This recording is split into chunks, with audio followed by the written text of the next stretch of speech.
Israel has the need and the right and the recognized right to defensible borders.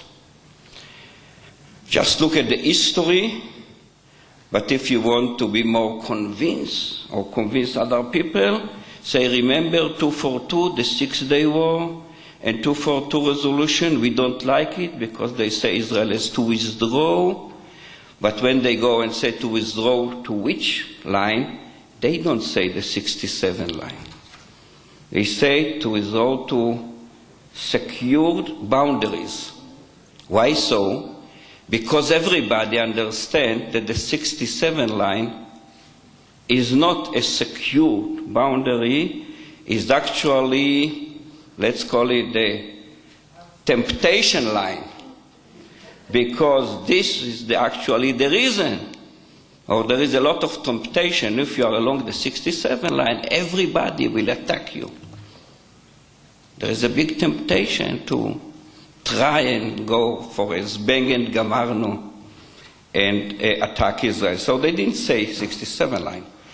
Furthermore, in the letter Bush, and this is a point that Israel should insist on it now, not only because of continuity, etc., but because in that letter there is the Israeli recognized right to defensible borders on which Israel can defend itself as a mitzvah by itself. And this is not just a letter.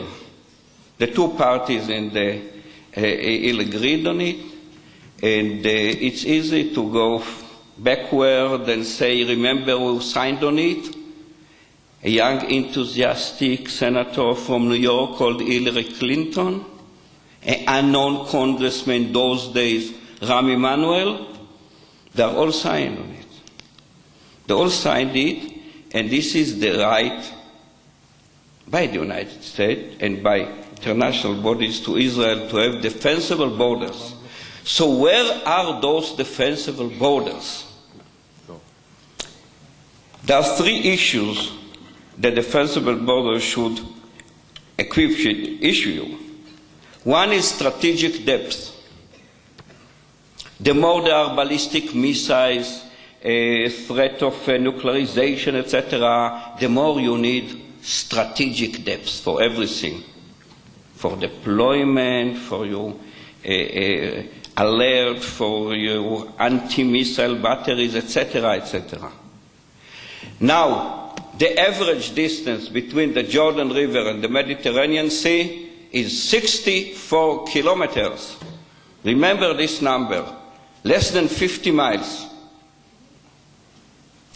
Is it an exaggerated strategic depth?